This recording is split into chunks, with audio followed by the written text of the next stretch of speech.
Uh, Let me introduce Dr. Ravinder Garu to all of you. Dr. Chiduberu Ravinder Garu is MD Ayurveda, is a retired principal of the Government Ayurveda College, Warangal.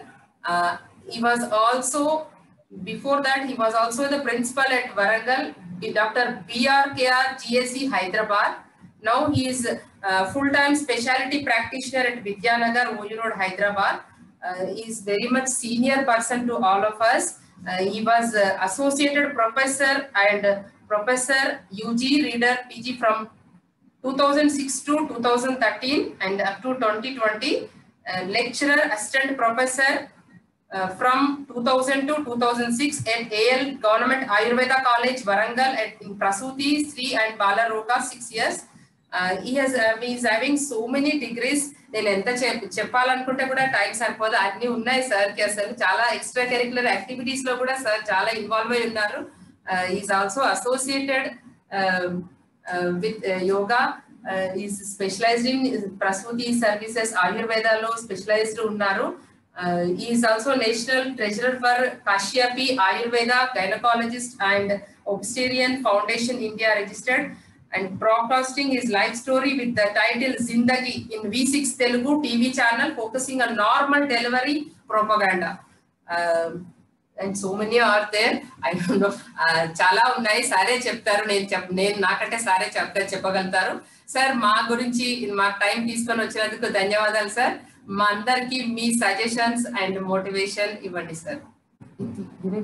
అందరికీ నమస్కారం. ఇంకా ప్రత్యేకంగా చెప్పాలంటే ఈ రోజుకి షష్ఠి సూర్య నమస్కారం కార్యక్రమం యొక్క హెడ్డింగే మనకి 108 సూర్య నమస్కారాల యొక్క ప్రాతిపదిక మీద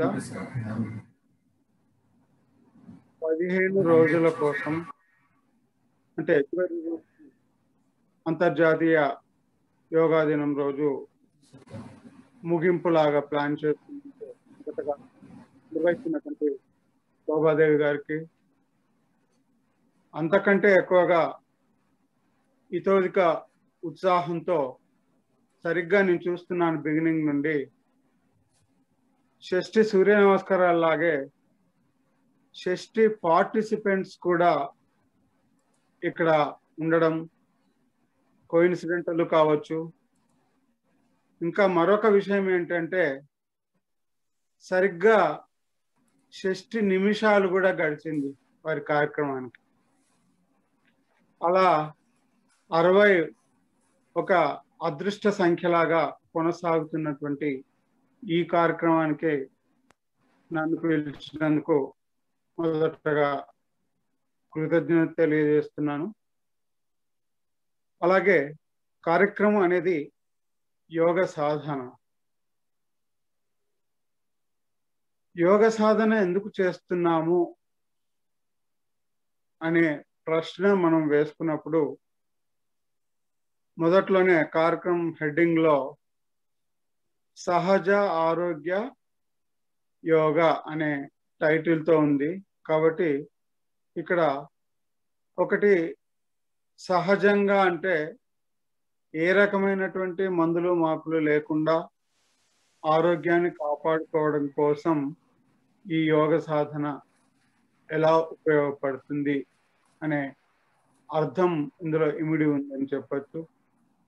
అలాగే డాక్టర్లను దూరంగా ఉంచడం ఎలా అని కూడా దాన్ని మనం సంబోధించుకోవచ్చు. అంటే మన శరీరాన్ని ఇంకొకరి బారిన పడకుండా నిత్యం యోగ సాధన చేయడం ద్వారా ఏ రకమైన రోగాలు లేకుండా మనల్ని మనం కాపాడుకోవడం అనేదే ఈ కార్యక్రమం యొక్క ముఖ్య ఉద్దేశం. అట్లాగే ఇది అంతర్జాతీయ యోగా దినోత్సవాన్ని పురస్కరించుకొని నిష్ఠతో చేస్తూ ఉండడం అనేది కూడా అభినందనీయం. అయితే కార్యక్రమం యొక్క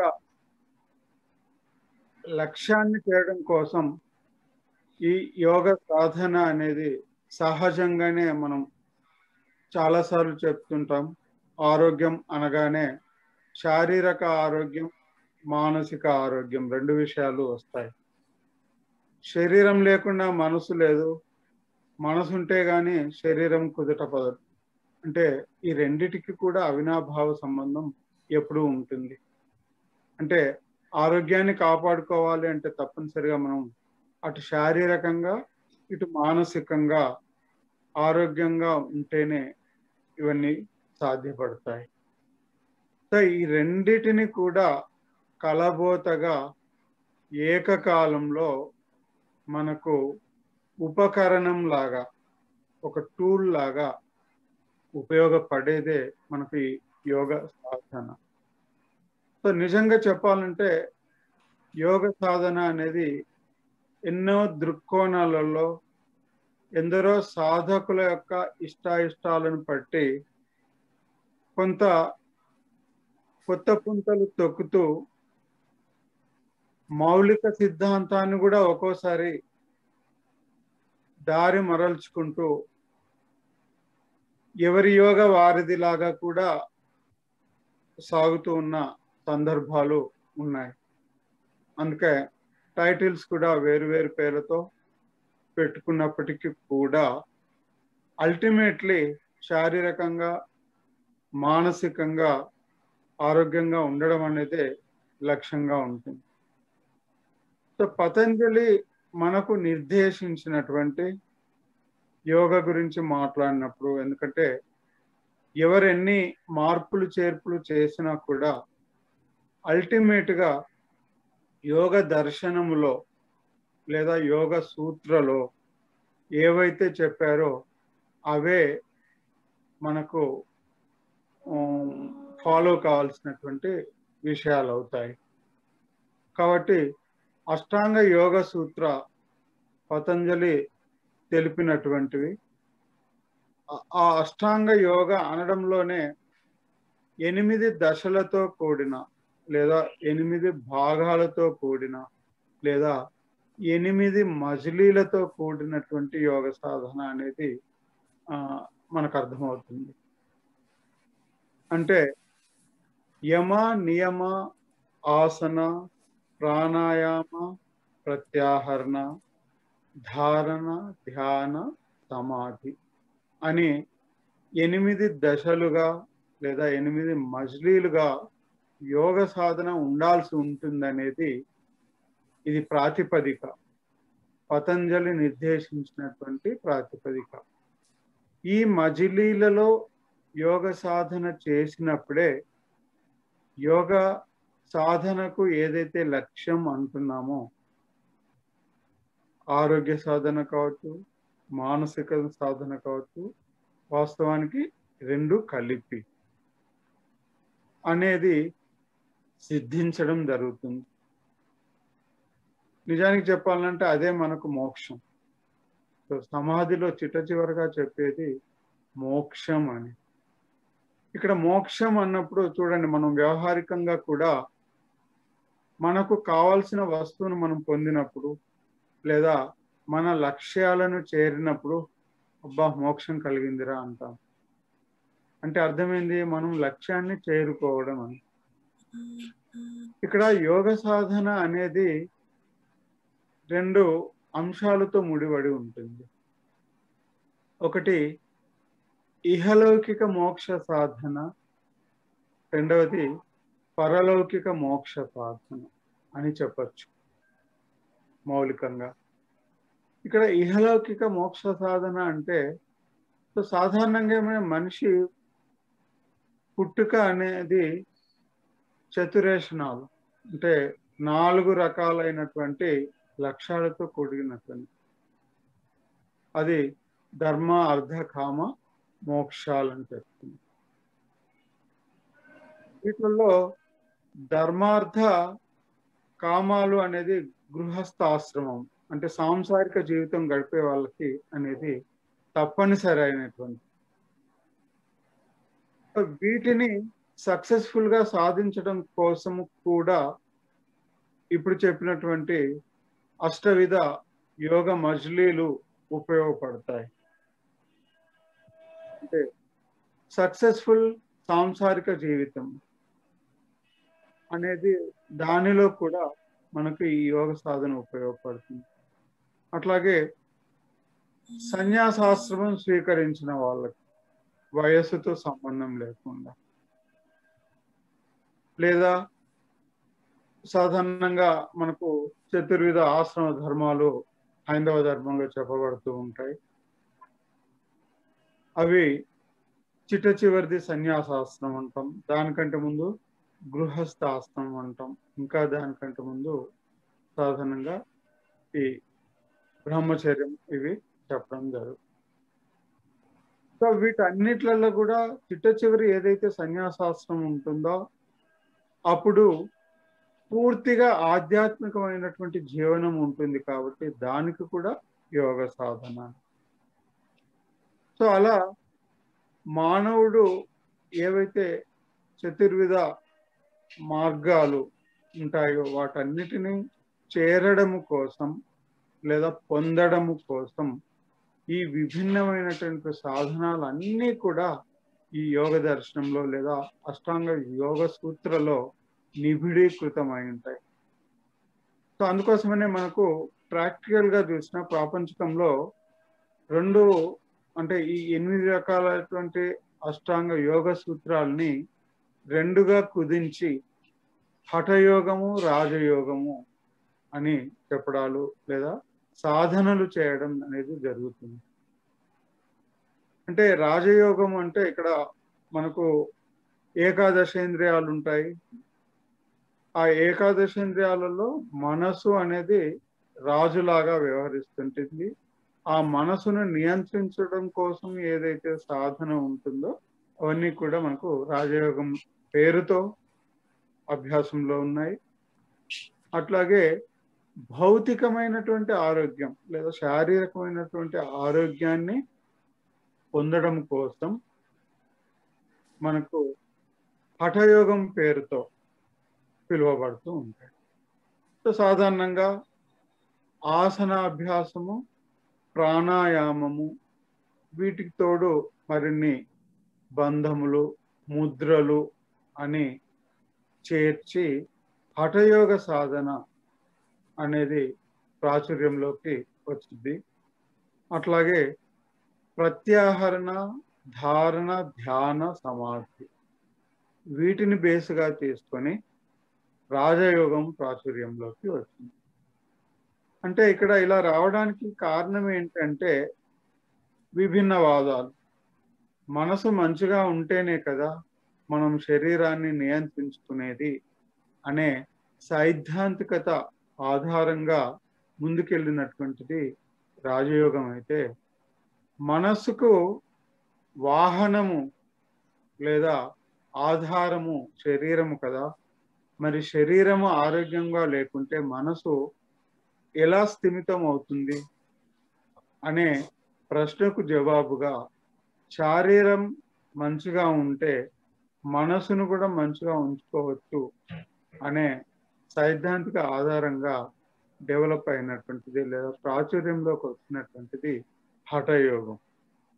అయితే ఈ రెండిటి మనం అల్టిమేట్లీ యోగా శబ్ద నిర్వచనంలోనే సో శరీరము మనసు కలిసి అనే యోగా యుజ్ కలయిక అనే అర్థంతో ఉన్నది కాబట్టి అటు శారీరకంగా ఇటు మానసికంగా ఆరోగ్యంగా ఉండడం కోసం ఇటు హఠయోగము అటు రాజయోగము రెండు సైద్ధాంతికతల కలబోతతో మన సాధన లేదా యోగ సాధన అనేది కొనసాగుతూ ఉన్నప్పుడు అటు శారీరక ఆరోగ్యము మానసిక ఆరోగ్యము రెండిటిని పొందడానికి అవకాశం ఉంటుంది అనే కంక్లూజన్లోనే మనము ఉండాల్సిన అవసరం ఎంతగానో ఉంది.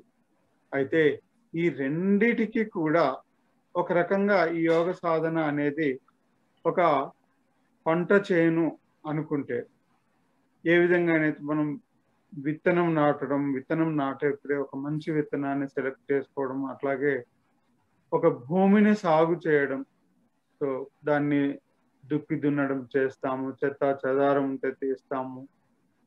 సహజంగానే వర్షాకాలం అయితే వర్షం ద్వారా వచ్చినటువంటి నీటిని చల్లడం అవుతుంది, లేదా మనకు బావులు ఇత్యాదుల ద్వారా వచ్చేటువంటి నీటితో తడపడం అనేది చేస్తాము. ఆ తర్వాత విత్తడము, ఆ తర్వాత పంట చేను ఎదగడము, చివరికి పంట పండడం. అంటే మనం మంచి పంట కావాలనుకుంటాం, బంగారు పంట అని కూడా.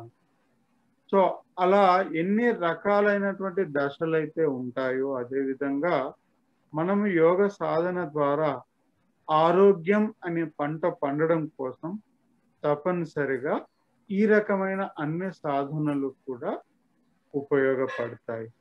అయితే విత్తనం ఎంత మంచిదైనా, భూమి ఎంత మంచిదైనా, దానికి ఉన్నటువంటి వనరులు ఎంత మంచిగా ఉన్నప్పటికీ కూడా దాని చుట్టూ ఒక కంచె లేకుంటే మనం ఎంత మంచిగా సాగు చేసినా కూడా మన పంట మన చేతికి అందదు.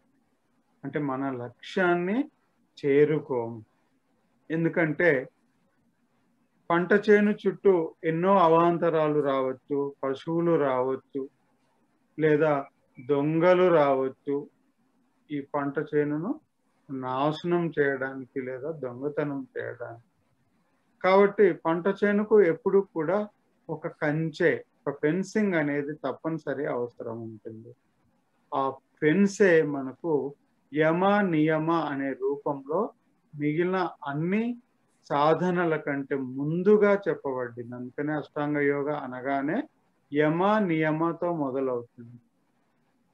ఇక్కడ యమ నియమ అంటే ముందు యమలో ఒక వ్యక్తి తన చుట్టూ ఉన్న ప్రపంచము లేదా ప్రాణికోటితోటి ఏ విధంగా వ్యవహరించాలి అనే విషయాలను చెప్పేటువంటిది. అది యమ యోగం చెప్పబడుతుంది. అదే అహింస, సత్యం, అస్తేయం, అపరిగ్రహ, బ్రహ్మచర్యం, అపరిగ్రహ అని 5 రకాల కమాండ్మెంట్స్ మనకు యోగ సూత్రంలో చెప్పడం జరుగుతుంది. అంటే మన జీవితం ఎప్పుడు కేవలము మనను బట్టే కాకుండా మన చుట్టూ ఉన్నటువంటి వ్యక్తుల మీద కూడా ఆధారపడుతుంది. కాబట్టి ఆ వ్యక్తులతో మనం ఏ విధంగా వ్యవహరించుతూ ఉండాలి అనే విషయాలను చెప్పేటువంటి యోగ సాధన యమ. అట్లాగే నియమ. సో నియమ అన్నప్పుడు మన వ్యక్తిగత డిసిప్లిన్కి సంబంధించింది, సో పర్సనల్ హైజీన్కి సంబంధించింది. అవే మనకు మళ్ళీ 5 నియమాలతో 5 సిద్ధాంతాలతో చెప్పబడతాయి. అవే శౌచ, సంతోష, తపస్, స్వాధ్యాయ అండ్ ప్రణిధాన, ఈశ్వర ప్రణిధాన అని ఇలా మళ్ళీ 5. సో అలా యమ నియమ అనేటివి మొత్తము 10గా వచ్చేసి 10 కమాండ్మెంట్స్, నైతిక సూత్రాలు. 10 నైతిక సూత్రాలు ఇప్పుడు అవసరం. ఈ 10 నైతిక సూత్రాలని మనం అవగాహనలోకి తెచ్చుకోకుండా, ఆచరించకుండా మిగిలిన 6 యోగ సాధనలను ఎంత చేసినా కూడా ఏ విధంగానైతే కంచెలేని పంట చేను మన చేతికి అందకుండా పోతుందో, ఈ యోగ సాధనలో కూడా వీటిని పాటించకుండా చేస్తే దాని యొక్క ప్రయోజనం కూడా అలాగే ఉంటుంది. సో చాలా మందిని గమనిస్తూ ఉంటాం, నియమాలను పాటించకుండా మేము ఆసనాలు వేస్తున్నాం, మేము ప్రాణాయామం చేస్తున్నాం, మెడిటేషన్ చేస్తున్నాం రోజు అని చెప్పడాలు జరుగుతుంది. కానీ ఇంత చేస్తున్నా కూడా ఏవో ఒక వ్యాధులతో సఫర్ అవుతున్నట్టు, డాక్టర్లను చేరుతున్నట్టు ఇవన్నీ కూడా గమనిస్తున్నాం. వీటన్నిటికీ కూడా కారణము యమ నియమ పాటించకపోవడం. అందుకని ప్రతి యోగ సాధకుడు కూడా ఆత్మావలోకనం చేసుకోవాలి. నేను ఈ చెప్పినటువంటి యమ నియమాలలో ఎన్ని పాటిస్తున్నాను. సాధకుడు ఎప్పుడు మొదలు పెట్టడంతో పర్ఫెక్షన్ గా ఉండరు. మనకి ఇవి చేయలేకపోతున్నాం కాబట్టి మిగిలినవి చేయాల్సిన అవసరం లేదు అని డిస్కరేజ్ చేసుకోవాల్సిన అవసరం లేదు. ప్రతికూల భావనలను పెంపొందించుకోవాల్సిన అవసరం లేదు. ఏ మనిషి కూడా పుట్టుకతోటే ఆరోగ్యవంతుడు కాదు, పుట్టుకతోటే యోగ సాధకుడు కాదు. అందుకనే సాధన అనేదే అభ్యాసము. కాబట్టి ప్రతి వాళ్ళు కూడా మిగిలిన యోగ సాధనలు, శారీరక యోగ సాధన కావచ్చు, మానసిక యోగ సాధన కావచ్చు, ఈ రెండు ఒకదాని తర్వాత ఒకటి చేసేటువంటి మజిలీలు కావచ్చు, డైరెక్ట్ గా చేసేటువంటి మజిలీలు కావచ్చు.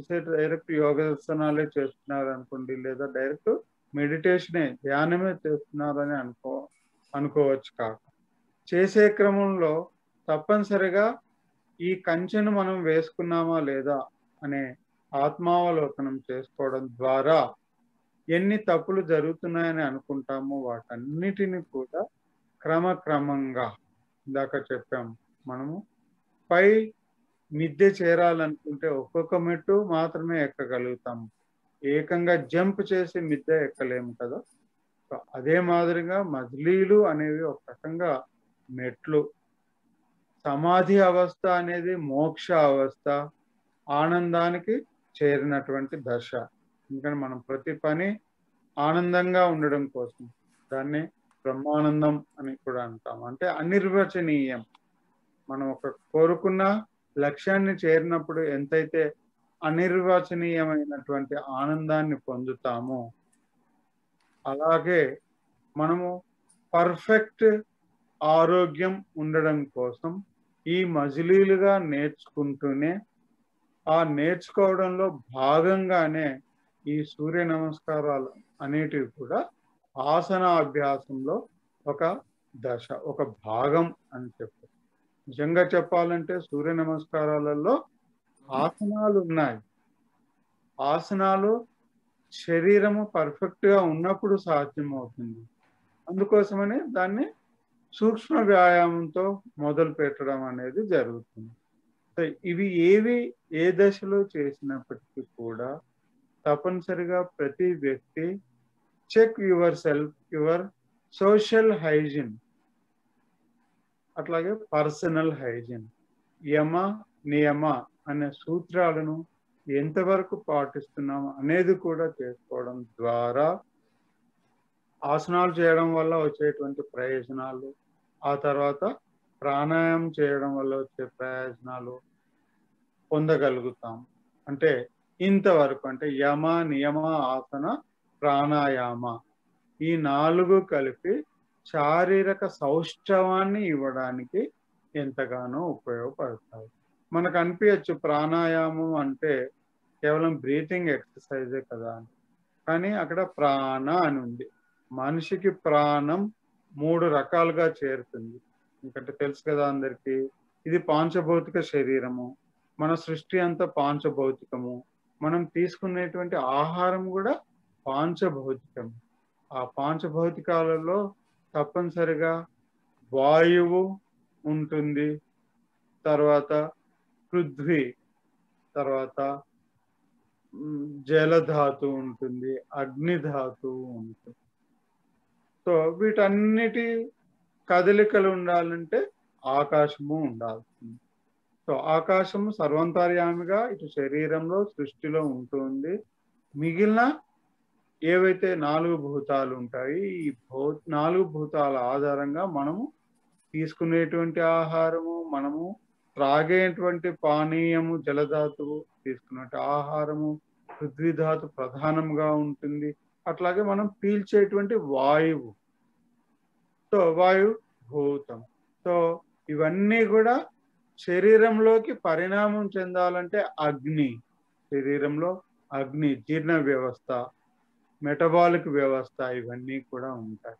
సో అలా సృష్టిలోని పాంచభౌతిక అంశాలన్నీ కూడా ఒక్కొక్కటి శరీరంలోని పాంచభౌతిక అంశాలుగా మారినప్పుడే ఈ శరీరము ఆరోగ్యంగా ఉంటుంది. వీటిని మనం సమతుల ఆహారము, బ్యాలెన్స్ డైట్ అనే ఒక పదంలో మాత్రమే చెప్తున్నాం. కానీ ఆయుర్వేదం కానీ, యోగ దర్శనం కానీ, లేదా మన భారతీయ షడ్ దర్శనాలు అన్నీ కూడా పాంచభౌతిక సిద్ధాంతాన్ని నమ్ముతాము, ఆచరిస్తాము, ప్రాక్టికల్ గా కూడా మనము గమనించేది కూడా అదే విషయం. కాబట్టి తీసుకునేటువంటి ఆహార పానీయ వాయువులు వీటి పట్ల మనం విచక్షణ ఎప్పుడు కూడా ఆచరిస్తూ వివేచన చేసుకుంటూ తీసుకోవాల్సిన అవసరం ఉంటుందన్నమాట. సో ఎట్లయితే మనం ఆసనాభ్యాసం ద్వారా శరీర పుష్టిని కలిగించుకుంటూ దానికి వాయువు తోడు కావాలి తప్పనిసరిగా, ఎందుకంటే వాయువే ప్రాణం. సో ప్రాణేతి వాయువు అని చెప్పడం జరుగుతుంది. శరీరంలో అగ్ని ఉంది, మనం బాహ్య ప్రపంచంలో కూడా చూస్తాం. అగ్ని మండాలి అంటే తప్పనిసరిగా దానికి వాయువు కావాలి. సో ప్రత్యేకించి ఆక్సిజన్తో కూడినటువంటి వాయువు కావాలి. అట్లాగే శరీరంలో కూడా ఆకలి ఇత్యాది రూపంలో ఉన్నటువంటి అగ్ని ప్రజ్వరింపాలంటే తప్పనిసరిగా ఆక్సిజన్ లేదా ప్రాణవాయువు రూపేణ శరీరానికి అందాలి. ప్రాణ ఆయామ అంటున్నాం. సగటున మనం పీల్చుకునేటువంటి ప్రాణగతి లేదా శ్వాసగతులు సాధారణంగా 16 నుండి 20 మధ్యలో ఉంటూ ఉంటాయి.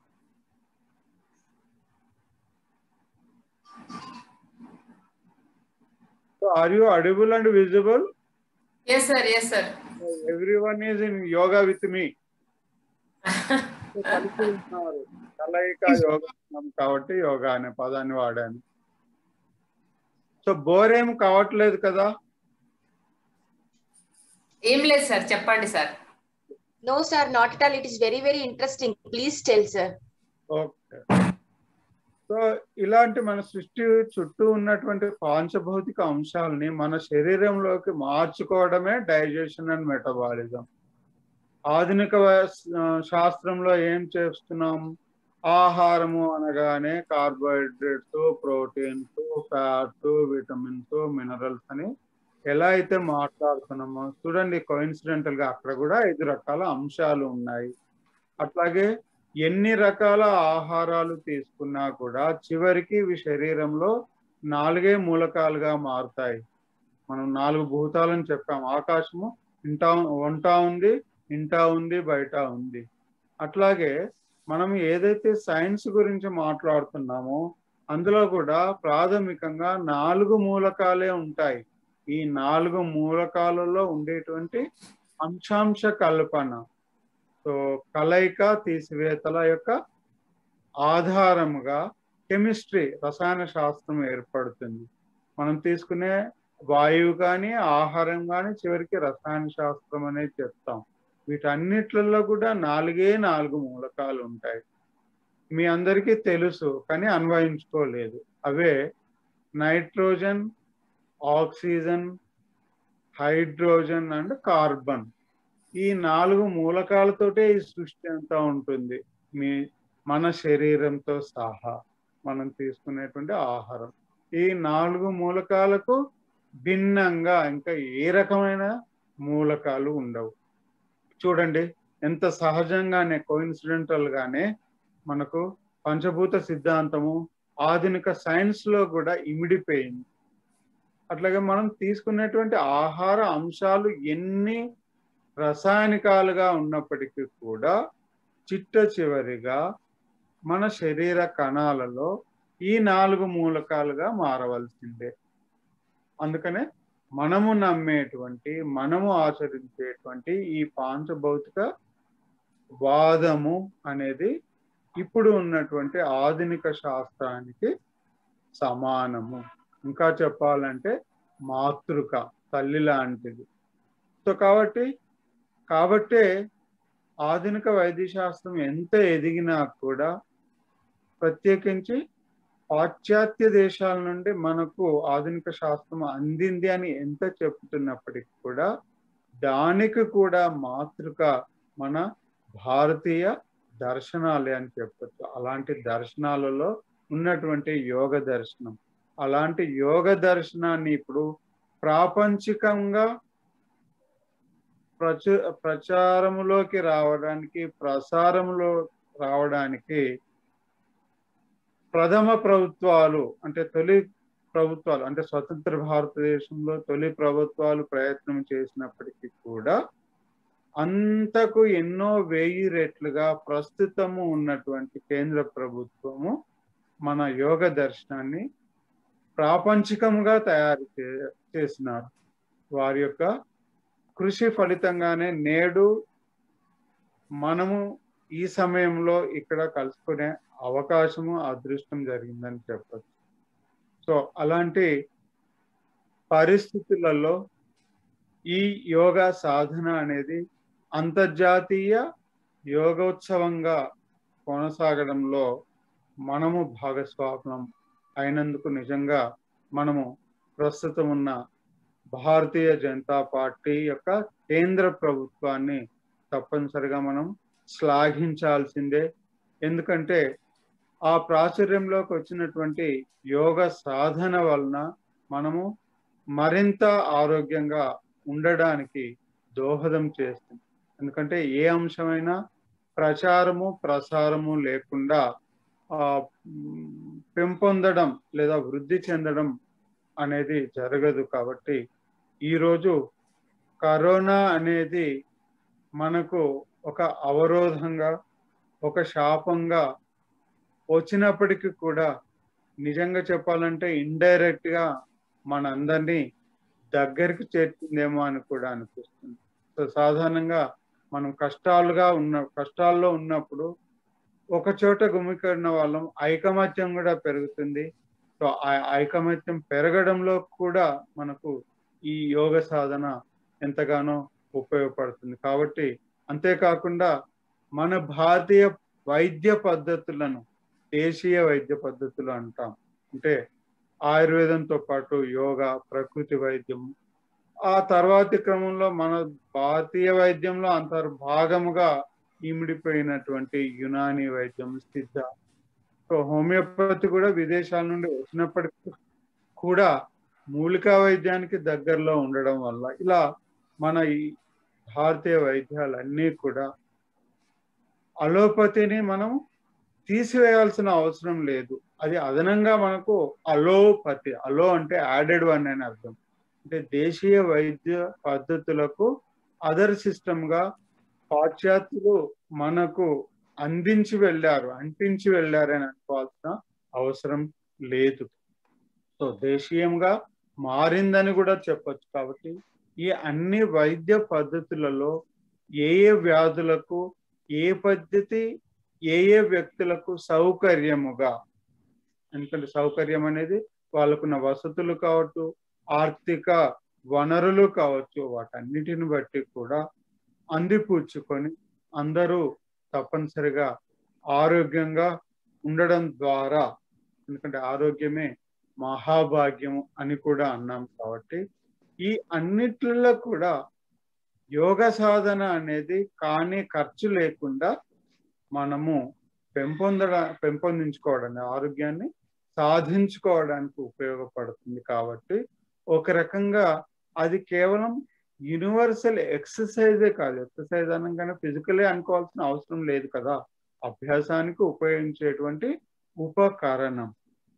కాబట్టి దాన్ని ఒక సార్వత్రిక ఆరోగ్య అంశంగా ప్రపంచమంతా గుర్తించింది. ఆ గుర్తించినటువంటి దాన్ని మనము సాధన చేయడం ద్వారా మాత్రమే ఇటు శారీరకంగా ఇటు మానసికంగా వైద్యుడి యొక్క అవసరం లేకుండా ఒక రకంగా గృహ వైద్య అంశముగా మనము ఉపయోగించుకున్న వాళ్ళం అవుతాము. అట్లాగే యోగ సాధనతో పాటు మనకు గృహ వైద్యం లేదా వంటింటి వైద్యం, పోపుల పెట్టేనే మనకు మందులు పెట్టేలాగా ఉన్నటువంటి పరిస్థితులు ఇప్పుడు కరోనా పుణ్యాన మళ్ళీ ఒకసారి మన అమ్మమ్మల నాటి అనుభవాల్ని రంగరించుకొని ఇటు యోగ సాధనతో పాటు ఇలాంటి గృహ వైద్యాన్ని కూడా ప్రత్యేకించి మన పరిసరాలలో ఉండేటువంటి మొక్కలు లేదా మన పెరటి మొక్కలు, పెరడు అనగానే ఇప్పుడు కాంప్లెక్స్లలో ఉంటున్నాము, ఏ ఇంటికి పెరడు ఉంది అని అనుకుంటాము. కానీ మన ఇంటి లోపల కావచ్చు, ఇంటి బయట బాల్కనీలు కావచ్చు, లేదా ఇంటి పైన మిద్దె కావచ్చు, ఏ చోటనైనా కూడా మనము ఇప్పుడు మొక్కలు పెంచుకునే అవగాహన, అవకాశం రెండు వస్తున్నట్టుగా మనం మిద్దె తోటలు, వంటింటి వ్యవసాయము, ఇంటింటి వ్యవసాయము ఇవన్నీ కూడా అనేకము చూస్తున్నాం. ఈ అన్ని పద్ధతుల ద్వారా ప్రతి ఇంట్లో మౌలికంగా ఉపయోగపడేటువంటి కొన్ని ఔషధ మొక్కల్ని, మనకు తెలియదు మన చుట్టూ ప్రతి మొక్క ఔషధంగా ఉపయోగపడుతుంది. అవగాహన ఏర్పరచుకోవడం ద్వారా మనము ఇటు యోగ సాధన చేస్తూ ఇటు వంటింటి దినుసుల ద్వారా చిట్కాలు అనే మాట కూడా ఉపయోగించాల్సిన అవసరం లేదు. ప్రాథమిక వైద్యం అంటే ఒక వైద్యుడి దగ్గరికి పోకుండానే చిన్న చిన్న ఆరోగ్య సమస్యలు వచ్చినప్పుడు వాటిని కూడా నివారించుకోవడం కోసం ఒక రకంగా ఆహారంలో భాగంగానే అని కూడా అనుకోవచ్చు. ఎందుకంటే ఔషధం ఎప్పుడు అంటాము, ఒక వస్తువులోని లేదా ఒక మొక్కలోని యాక్టివ్ ప్రిన్సిపల్ వీర్యం అంటాం. దాన్ని మాత్రమే ఉపయోగించుకుంటూ వాడినప్పుడు అది ఔషధం అవుతుంది.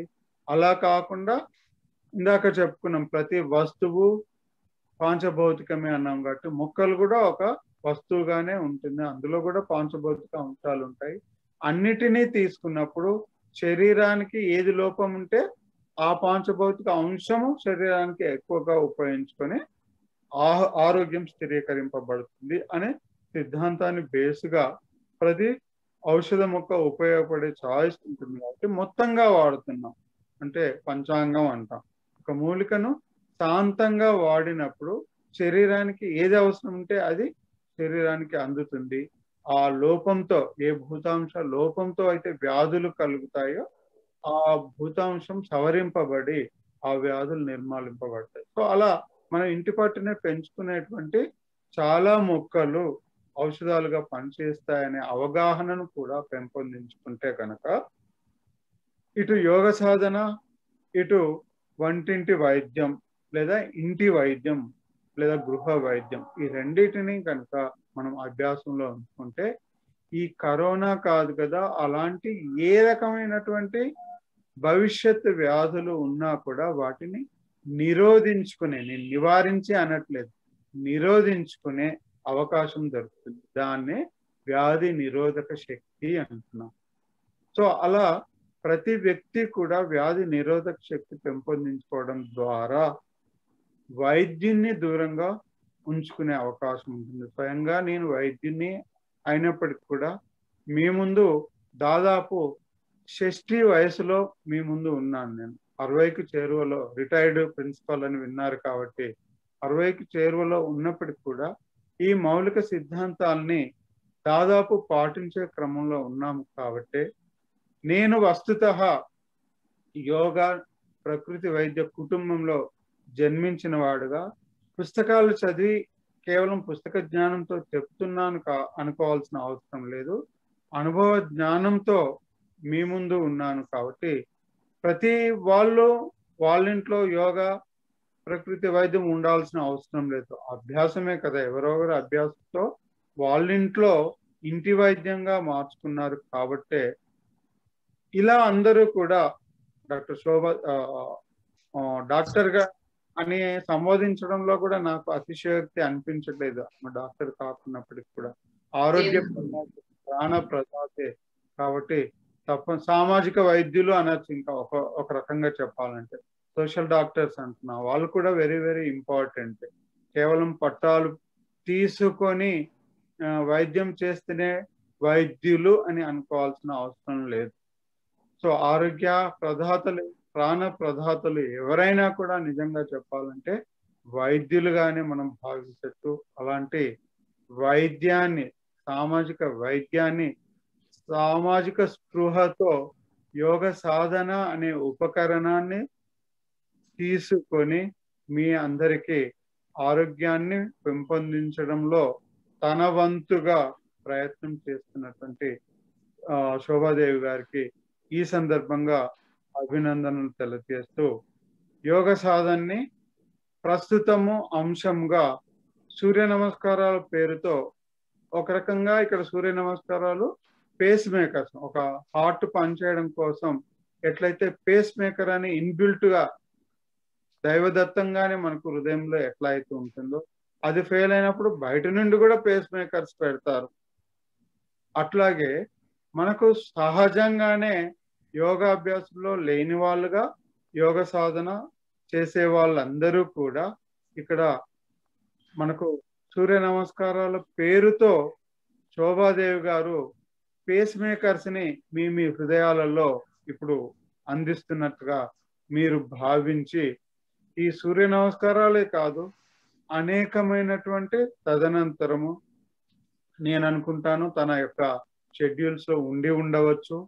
ఎందుకంటే అంతర్జాతీయ యోగ దినోత్సవము అనేది ఒక ప్రేరణ కోసం పెట్టినటువంటి ప్రోగ్రామే కానీ ఆ ఒక్కరోజు గుర్తు తెచ్చుకోవడం కోసం అనేది కాదు.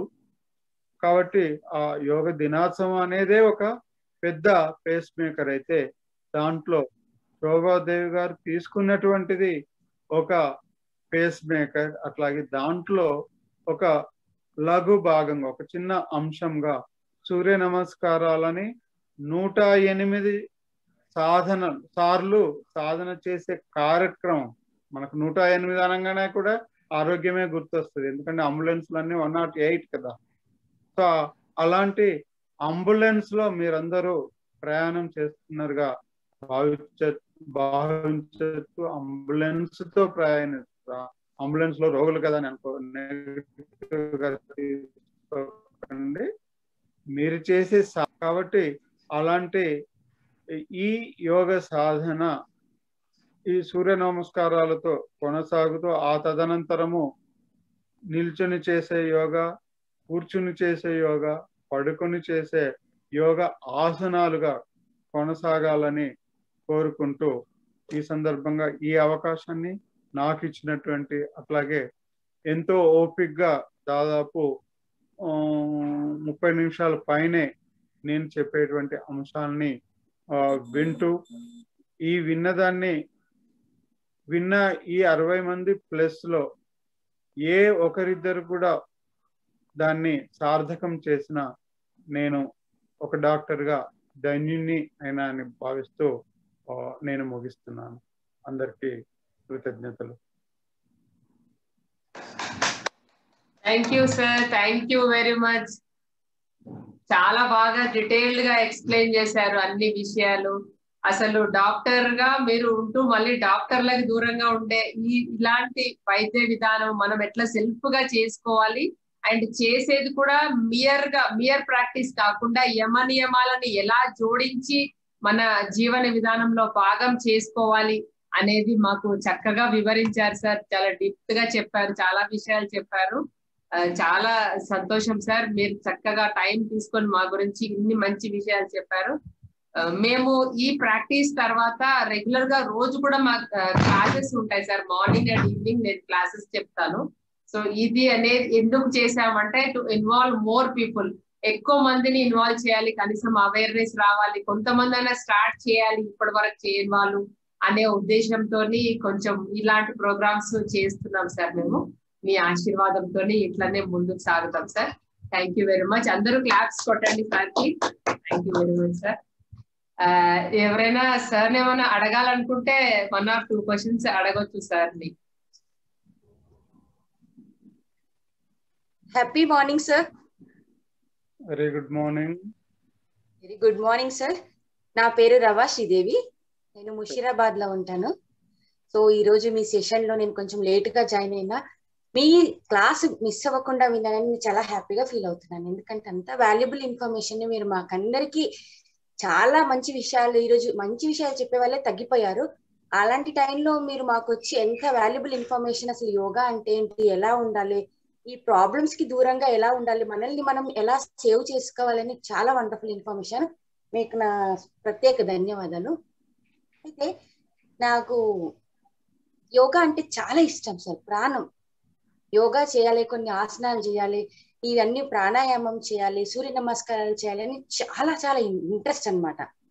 కాకపోతే నాకు కొన్ని ఫిజికల్ ప్రాబ్లమ్స్ వల్ల చెయ్యాలా వద్దా అని ఒక డైలమాలో ఉన్నాను సార్. మీరు ఆయుర్వేదిక్ డాక్టర్ కాబట్టి ఈరోజు నేను నా ప్రాబ్లమ్ ని మీ ముందుకు తీసుకొస్తున్నాను. నాకు నీ పెయిన్స్ ఉన్నాయి, లైట్ గా ఈ మధ్య లోయర్ బ్యాక్ పెయిన్ స్టార్ట్ అయింది సార్. సో నేను ఈ ఆసనాలు కానీ సూర్య నమస్కారాలు కానీ ఇవన్నీ ఏమైనా చేయొచ్చా చేయకూడదా? మీరు మీ వాల్యుబుల్ ఇన్ఫర్మేషన్ సజెషన్ ఏమైనా ఇస్తారని అడుగుతున్నాను. తప్పనిసరి. సో సాధారణంగా మనము ఆసనాలు అని పుస్తకాలు తిరిగేసినప్పుడు అనుకోండి, లేదా వీడియోస్ చూసినప్పుడు అనుకోండి, లేదా ఎవరైనా చేస్తున్నప్పుడు చూసి అమ్మా నేను ఇవన్నీ చేస్తానా అని వెంటనే ఒక ప్రశ్న వస్తుంది. కారణం ఏంటి అంటే మన శరీరము ఆ రకంగా ఫ్లెక్సిబుల్ గా ఉందా లేదా అనేది సందేహం వస్తుంది. సో సహజము కూడా, ఎందుకంటే యోగ సాధన అనేది మనకు దాదాపు 1000 పోస్చర్స్ వరకు కూడా ఉన్నాయి. మరి యోగ సాధన చేసిన వాళ్ళు 1000 పోస్చర్స్ రోజు చేస్తారా? యోగ గురువులే చేయరు కదా. చేస్తే ఎన్ని గంటలు పడుతుంది? అవన్నీ చేసుకుంటూ కూర్చుంటారా? లేదు.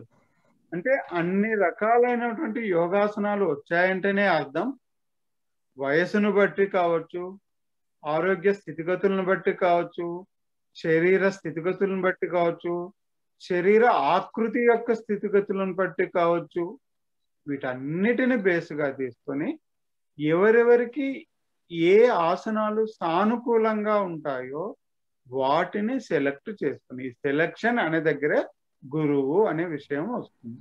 ఎందుకంటే గురువుకు అన్నిటికి సంబంధించిన అవగాహన అనేది ఉంటుంది కాబట్టి, ఆచరణతో కూడినటువంటి అవగాహన ఉంటుంది కాబట్టి అక్కడ యోగ సాధన కోసం వచ్చిన వాళ్ళకి ఏ రకమైనవి సూటబుల్ అవుతాయి అని నిర్దేశించి, అంటే ఒక మందులు రాసే డాక్టర్ దగ్గరికి ప్రిస్క్రిప్షన్ ఏ మందు తీసుకుంటే ఆరోగ్యంగా ఉంటుందని ఎట్లయితే చేస్తారో యోగా గురువు అనేవాళ్ళు కూడా తప్పనిసరిగా, అంటే అందరికీ కామన్ గా కాకుండా తన దగ్గరికి వచ్చినటువంటి యోగ సాధనను దృష్టిలో పెట్టుకుని వచ్చినటువంటి వ్యక్తి యొక్క శరీర ఆరోగ్య స్థితిగతులు ఎలా ఉన్నాయనేది పరిశీలించుకొని వాళ్లకు ఏ రకమైన ఆసన అభ్యాసము సూటబుల్ అవుతుంది అనేది సెలెక్ట్ చేసి ఇవ్వడము, అంటే ప్రిస్క్రిప్షన్ ఇవ్వడం అని చెప్పచ్చు. అట్లాగే ఈ శరీరము ఈ రకంగా ఫ్లెక్సిబుల్ లేదు కానీ చేస్తే ఆరోగ్యము అని అనుకున్నాం అనుకోండి. సో ఫర్ ఎగ్జాంపుల్ నడుము నొప్పి ఉంది, సో ఈమెకు నడుము నొప్పి ఉంది కాబట్టి ఈ ఆసనం చేస్తే నొప్పి ఎక్కువ అవుతుంది కాబట్టి ఆసనం చేయకు అనేది అక్కడ కాదు. ఏ ఆసనములు చేస్తే ఈ నడుము నొప్పి తగ్గుతుంది అని చెప్పడం కూడా. అంటే ఆసనాభ్యాసం అనేది 2 రకాలుగా వస్తుంది. ఒకటేమో జబ్బు ఏమీ లేకున్నా కూడా ఫిట్నెస్ ని లేదా ఆరోగ్యం, ఫిట్నెస్ అనేది సంథింగ్ అబౌవ్ హెల్త్, ఆ ఆరోగ్యాన్ని కాపాడుకోవడం కోసం స్వస్థ స్వాస్థ్య రక్షణ అంటుంది ఆయుర్వేదంలో. అంటే వ్యాధి ఏమీ లేనప్పుడు వ్యాధులు ఏమీ రాకుండా ఉండడం కోసం చేసేటువంటి ఏదైతే సాధన ఉంటుందో ఆ రకమైన ఆసనాలని అభ్యాసంలోకి ఇవ్వడం ఒక పద్ధతి. రెండవది, కొన్ని సమస్యలు ఉన్నాయి, ఆరోగ్య సమస్యలు, వాటిని నివారించడం కోసం ఏ ఏ ఆసనాలు చేస్తే ప్రయోజనం ఉంటుంది అనేటువంటి ఇంకొకటి. ఇది ప్రిస్క్రిప్షన్, అంటే థెరప్టిక్ యోగా. అది ప్రివెంటివ్ యోగా అయితే ఇది థెరప్టిక్ యోగా అనొచ్చు. ఎట్లాగైతే వైద్యంలో వ్యాధులు రాకుండా ఇచ్చేటువంటి చికిత్స, వ్యాధులు వచ్చిన తర్వాత వచ్చినటువంటి చికిత్స, డాక్టర్ చేసే ఏదైనా చికిత్స అనగానే మనము మందులు ఇవ్వడం ఒక్కటే గుర్తు రావక్కర్లేదు. ఆహారము కావచ్చు, జీవన విధానము కావచ్చు, ఔషధము కావచ్చు, 3 కలిస్తేనే సంపూర్ణ చికిత్స అంటాం. అట్లాగే యోగాసనాల కోసం వచ్చిన వాళ్ళు యోగాసనం గురించే ఆలోచించద్దు గురువు. వీళ్ళకి ఏ రకమైన ఆహారపు అలవాట్లు ఉన్నాయి, వీళ్ళ జీవన విధానం ఎలా ఉంటుంది, వీళ్ళ యొక్క శరీర ఆకృతి ఎలా ఉంది, వీళ్ళ ఫ్లెక్సిబిలిటీ ఎలా ఉంది, ఇవన్నీ ఎగ్జామినేషన్ చేసి వీళ్ళకి ఈ ఆసనాలు చేయడం ద్వారా ఈ ప్రయోజనం, లేదా ఏ లక్ష్యము కోసం అయితే యోగా ఉంటుంది. మళ్ళీ ఇక్కడ కూడా లక్ష్యము కోసం ఈ సాధకుడు వచ్చాడు, ఆ సాధన చేసి ఆ లక్ష్యాన్ని పూర్తి చేసుకోవడం అనేది కూడా యోగానే. ఓకే, సో అలా ఏ ఆసనాలు ఉపయోగపడుతున్నాయి, ఏ ఆహార పద్ధతులు మార్చుకోవడం ద్వారా, అట్లాగే ఏ జీవన విధానాన్ని మార్చుకోవడం ద్వారా వీళ్ళకు ఉపయోగపడుతుందని ప్రిస్క్రిప్షన్ యోగా గురు ఇవ్వాల్సిన అవసరం ఉంటుందన్నమాట. సపోజ్ మీరు ఎందుకు చేయాలనుకున్నారు, మీరు యోగ సాధన చేస్తే బాగుంటాను, ఈ బాగుంటానులో ఫిజికల్ కావచ్చు, మెంటల్ కావచ్చు. ఫిజికల్ గా ఫర్ ఎగ్జాంపుల్ లా ఉన్నారు కావచ్చు, ఎందుకంటే నేను చెస్ట్ అండ్ అబౌవ్ చూస్తున్నాను మిమ్మల్ని, సో లా ఉన్నారు కావచ్చు అనుకుంటున్నాను. సో సాధారణంగా లావు తగ్గాలి అనిపిస్తుంటుంది, ఎందుకంటే సన్నగా స్లిమ్గా ఉన్న వాళ్ళు చేసేవన్నీ చూసి ఒక ఇన్స్పిరేషన్ నిజంగా చెప్పాలి అంటే. రెండవది, ఈ వయసు వచ్చినాక లావు ఉంటే నీకు ఈ జబ్బు వస్తుంది ఆ జబ్బు వస్తుంది అని చదవడం లేదా వినడం లేదా డాక్టర్ సూచించడం, ఇదైనా కారణము కావచ్చు. సో విభిన్న కారణాల వల్ల మీరు లావు తగ్గాలని అనుకుంటున్నారు అనేది ఇక్కడ లక్ష్యం మీకు. ఓకే, సో ఆటోమేటికల్లీ ఆసనాలు వేస్తే లావు తగ్గిపోతానే అని అనుకుంటే భ్రమ. సో కేవలం ఆసనాలు కాదు, ఆసనాల కంటే ముందు నియమాలు పాటించాలి. ఓకే, ఇది వ్యక్తిగతం కదా, యమ సంగతి మర్చిపోదాం, అహింస, సత్యము, అస్తేయం ఇవన్నీ మర్చిపోదాం, కాసేపు నియమాలను మాత్రమే గుర్తుపెట్టుకుందాం. సో శౌచం అనగానే మనం మనోవాక్కాయ కర్మలు అనేది కూడా వస్తాయి. స్నానం శుభ్రంగా చేస్తే శౌచం కాదు, మంచిగా మేకప్లు చేసుకుంటే శౌచం కాదు, మంచి దుస్తులు వేసుకుంటే శౌచం కాదు. సో ఇవన్నిటిని చేసుకున్నాం. శుభ్రమైన ఆహారం తీసుకోవడం అనేది కూడా శౌచం కిందకే వస్తుంది. మంచి ఆహారం తీసుకోవడం అనేది కూడా శౌచం కిందే వస్తుంది. మనం శౌచం అన్నాం కదా, రోడ్ల మీద బండ్ల మీద తిన్నాం అనుకోండి, అది శౌచం అనం. మనం ఇంట్లో చేసుకొని తింటేనే శౌచం. అంటే బ్యాలెన్స్డ్ అనే డైట్ అంటున్నాం కదా, అక్కడ కూడా అది వస్తుంది. అంటే హైజీనిక్ డైట్, బ్యాలెన్స్ డైట్ రెండు కలిసినప్పుడే శౌచాన్ని శబ్దం వర్తిస్తుంది, కేవలం శుభ్రం కాదు. సో ఈ అన్ని నియమాలను కలబోతగా చేసుకుంటూ, అట్లాగే లావు ఉన్నారంటే శరీరంలో ఎక్స్ట్రా క్యాలరీస్ నిలువ ఉన్నాయి, సో వాటిని మనం ఖర్చు పెట్టాలి. బ్యాంకులో డబ్బులు వేసుకుంటే ఉపయోగం, కానీ శరీరంలో డబ్బులు దాచుకుంటే అంటే ఎక్స్ట్రా క్యాలరీలు దాచుకుంటే నష్టం. ఆ ఎక్స్ట్రా క్యాలరీలన్నీ కూడా మీరు ఏ రకమైన ఆహారం తీసుకున్నా కూడా ఫ్యాట్ రూపేణా నిల్వ ఉంటుంది. దీనివల్ల ఫ్యాట్ అనేది శరీర నాళాలలో పేరుకుపోయే గుణం కూడా ఉంటుంది. కేవలం ఫ్యాట్ డిపాజిట్సే కాదు, స్టబ్బన్ జోన్సే కాదు, మనకు కనిపించేటువంటి జోన్సే కాదు, రక్తనాళాలలో కూడా తిరుగుతూ ఉండొచ్చు. కొలెస్ట్రాల్స్ అంటున్నాం, బ్లడ్ కొలెస్ట్రాల్స్ అంటున్నాం. ఒక్కోసారి బ్లడ్ కొలెస్ట్రాల్ రక్తనాళాలలో లేకుండా కేవలం మనం కనిపించే ఫ్యాట్ ఏదనుకుంటున్నామో అవి మాత్రమే కూడా ఉండొచ్చు. సో అట్లా సన్నగా ఉన్న వాళ్ళలో హైపర్ కొలెస్ట్రాలేమియా ఉండొచ్చు, లా ఉన్న వాళ్ళలో ఉండకపోవచ్చు, ఉండొచ్చు, ఇలా ఉంటుంది. అంటే చెత్త పేరుకపోవడం అనేది ఇట్లా విభిన్న రూపాలలో ఉంటుంది. ఈ చిత్తని తీసేయడం అనేది కదా మన లక్ష్యం ఇప్పుడు. సో దానికోసము ముందు శౌచ నియమాలను పాటించడం ఒక ఎత్తు అయితే, ఆసనాభ్యాసం ద్వారా మనం క్యాలరీలను ఖర్చు చేయడం రెండవది. ఇందాక చెప్పాం, ఫ్యాట్ బర్న్ కావాలంటే దానికి ఆక్సిజన్ తోడు కావాలి తప్పనిసరిగా. సో ఎక్స్ట్రా ఆక్సిజన్ కావాలి. ఎక్స్ట్రా ఆక్సిజన్ ఎక్కడి నుంచి వస్తుంది? ప్రాణ ఆయామ. ఆయామ అంటే ఎక్స్ట్రా. గాఢంగా శ్వాస తీసుకోండి అని మేడం చెప్పారు ఇందాక. గాఢంగా అంటే నిండుగా అని, ఎక్కువగా అని. సో అలా ఎక్కువగా తీసుకున్నప్పుడు ఆక్సిజన్ మనం శరీరానికి ఎక్కువ అందిస్తే గానీ ఎక్స్ట్రా ఫ్యాట్ అనేది డిస్ట్రాయ్ కాదు. సో ఎక్స్ట్రా ఫ్యాటే కావచ్చు, బ్లడ్ లో కొలెస్ట్రాల్ రూపేణా కూడా కావచ్చు. ఎందుకంటే హైపర్ కొలెస్ట్రాల్ ఉన్నప్పుడు బీపీ రావచ్చు, షుగర్స్ రావచ్చు, హార్ట్ ప్రాబ్లమ్స్ రావచ్చు, వీటన్నిటితో కిడ్నీ ప్రాబ్లమ్స్ రావచ్చు. ఇట్లా అంటే ఒబెసిటీ తోటి వచ్చే కాంప్లికేషన్స్ కూడా ఇవన్నీ. సో అందుకోసమని తప్పనిసరిగా ఇలాంటి సడన్ గా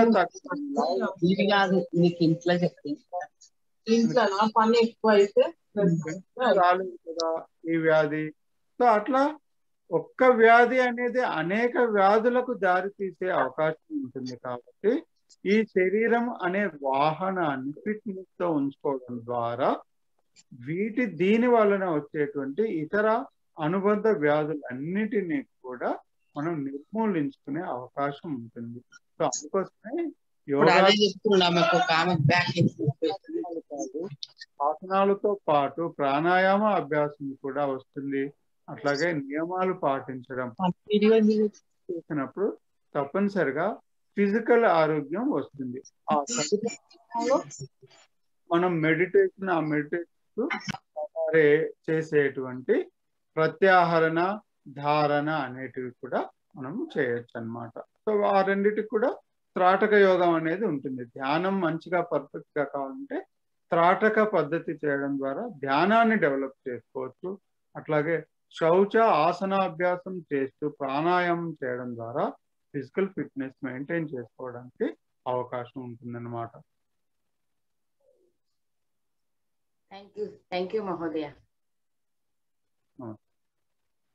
మీరు అన్నట్టుగా ఇందాక ఒక గురువు మనకి ఏదైనా ప్రాబ్లమ్స్ ఉన్నప్పుడు, ఏదైనా సఫర్ అవుతున్నప్పుడు మనం ఒక గురువు ఆధ్వర్యంలో వాళ్ళ సలహా తీసుకొని యోగా చేస్తే చాలా బాగుంటుంది అన్నారు కదా. మా గురువు గారు శోభా గారే, నాకున్న ప్రాబ్లమ్స్ కూడా తనకి తెలిసి నాకు స్పెషల్ గా ఇది చేస్తే మీకు ఈ ప్రాబ్లం నుంచి సేవ్ అవుతారు, ఈ నడుము నొప్పికి ఇది చేస్తే సేవ్ అవుతారని నాకు స్పెషల్ గా తను గైడ్ చేయడం జరిగింది. తనకు కూడా నా యొక్క ప్రత్యేక ధన్యవాదాలు. ఇప్పుడు మీరు చెప్పిన విషయాలన్నింటిలో నేనైతే ఏవైతే చేయలేకపోతున్నానో అవి కూడా నేను ఇంప్లిమెంట్ చేస్తాను. Thank you sir. సమకూరు ధరలోన అని చిన్నప్పుడే చదువుకున్నాం, ప్రేమ పద్యంలో చదువుకున్నాం కదా. సో సాధన అని అనుకునే యోగ సాధన అని అంటున్నా ఉన్నా. థ్యాంక్ యూ సార్, చాలా బాగా చెప్పారు. ఒక యాంగిల్లో కాకుండా ఎన్ని విషయాలలో మనం కేర్ తీసుకోవాలి అనేది, చాలా మంది ఒకటి ఏదో ప్రాబ్లం వస్తే దాని మీదనే అనే కాకుండా అన్నిట్లో మనం కేర్ తీసుకోవాలి, ఎక్కడెక్కడ ప్రాబ్లం అనేది ఎన్నో విషయాలు ఉంటాయి దాని మీద అనేది చెప్పారు sir. Thank you very much sir.